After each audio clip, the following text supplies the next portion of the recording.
It was uh, a terrible landing. Omaha was one of the 4 beachheads. It was worse.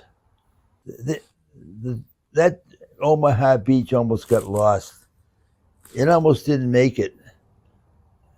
I was lucky I didn't get there till a few days afterwards.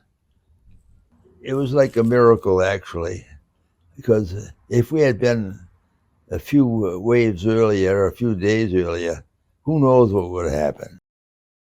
When I came on the beach, my outfit was the first outfit to leave that LST we were on. And we got on that beach, we lined up, so it was just us, no other troops. And all we saw was death and destruction. Blown bodies all over the place, guns destroyed. It was an awful thing. I can still have the memories of the fear of going across that channel with that huge armada. There aren't many days that I don't think of it. I lay in bed, wake up at night, and I think of that experience. And I just can't get rid of it, can't erase it.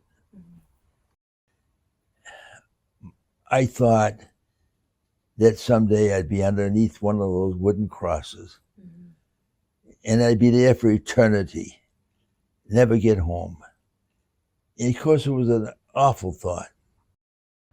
A year ago, I went over to Normandy with the soldiers and visited all those places in Normandy and a couple of cemeteries there. And visiting those military cemeteries changed the whole thing. If I had been buried in some field someplace, I would have been eventually moved to this cemetery. They were themselves, they were soldiers who died with them. And it's such an impressive place that it would have been a good ending. And so it would have changed my attitude.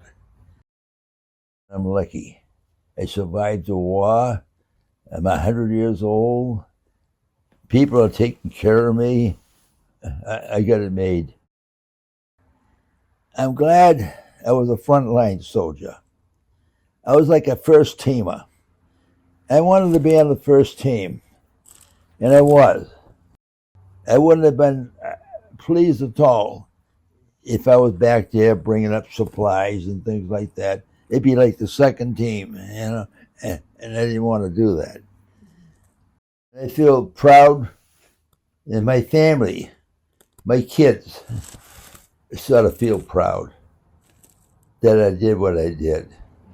And I feel as though I left a mark, and they appreciate it. So I felt as though I did something.